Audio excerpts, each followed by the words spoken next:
তিনি জায়েদকে ডাকলেন, বসতে বললেন, তার হাঁটুর উপর হাত রাখলেন, তারপর বললেন, লাকাদ সাদাকাল্লাহ, অর্থাৎ আল্লাহ তোমাকে সত্যবাদী প্রমাণ করেছেন। তিনি জায়েদের নিকট সম্পূর্ণ সূরা তিলাওয়াত করে শোনালেন। 11 বছরের এই বাচ্চার নিকট অন্য কেউ এই সূরা শোনার পূর্বে জায়েদ শুনল। এই সূরার অসংখ্য উদ্দেশ্য রয়েছে। এর অন্যতম একটি অন্তর্নিহিত উদ্দেশ্য হলো এই শিশুর মন ভালো করে দেয়া।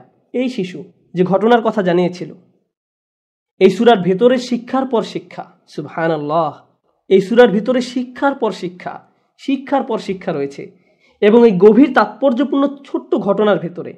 আর সূরার আয়াত সংখ্যা মাত্র 11। উপসংহারে এসে যে বিষয়টার উপর জোর দিতে চাই তা হলো এই সম্পূর্ণ ঘটনাটি একটি বিষয়বস্তু দ্বারা সংযুক্ত, আর তা হলো অন্তরের কোমলতা। বিশ্বাসীদের ভাই ভাই হয়ে থাকার কথা, ইন্নামাল মুমিনুনা ইখওয়াহ, কিন্তু এই ভ্রাতৃত্ববোধ ধ্বংস করে দেয়া খুবই সহজ, খুব সহজ।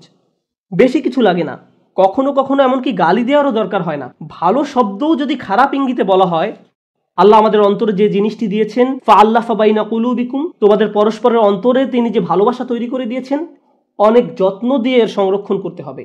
বিশেষ করে এই কথা তাদের জন্য অনেক বেশি প্রযোজ্য যারা যে কোনোভাবে দিনের সেবা করে যাচ্ছেন। আপনি হয়তো স্বেচ্ছাসেবামূলক কাজ করছেন, কোনো ইসলামী সংগঠনের সদস্য হয়ে কাজ করছেন, তখন আপনাকে অনেক বেশি সতর্ক থাকতে হবে যেন আপনারা একটি গ্যাংয়ে পরিণত না হন যারা অন্যদের সম্মানহানি করে কথা বলে। অতিরিক্ত সতর্ক থাকতে হবে। আপনি যদি এই কোমলতা উপলব্ধি করতে পারেন, তাহলে পরবর্তী পর্যায়ের স্পর্শকাতর বিষয়টিও উপলব্ধি করতে পারবেন। আর তা হলো, আমরা এমনকি শিশুদের কথাকেও ফেলে দেই না।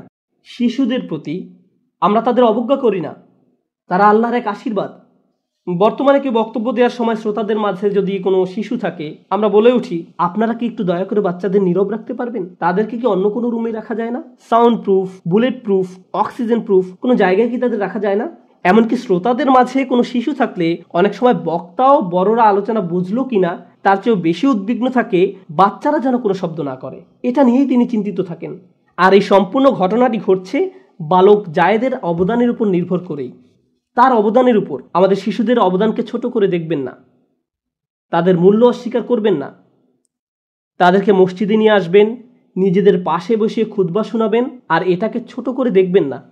বাচ্চাদের নিয়ে আসলে তাদের পাশে বসুন, তাদেরকে তাদের মতো ছেড়ে দিবেন না, তাদের পাশে বসুন এবং তাদেরকে মসজিদে বসার আদব শিক্ষা দিন।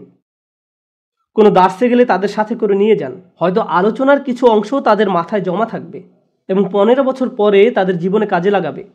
আপনি জানেন না কোনটা তার মাথায় থাকবে। আল্লাহ আযজা ওয়া জাল্লা আমাদেরকে একে অন্যের প্রতি কোমল করে দিন এবং আমরা যেন অন্য ভাইয়ের সাথে পরিষ্কার মন নিয়ে আচরণ করতে পারি। আল্লাহ আযজা ওয়া জাল্লা আমাদেরকে তাদের অন্তর্ভুক্ত না করুন যারা ভুলে যায় দ্বীনের প্রতি সত্যিকারের অবদান হলো আল্লাহ আযজা ওয়া জাল্লার প্রতি আন্তরিকতা। বারাকাল্লাহু লি ওয়া লাকুম। আসসালামু আলাইকুম ওয়া রাহমাতুল্লাহ।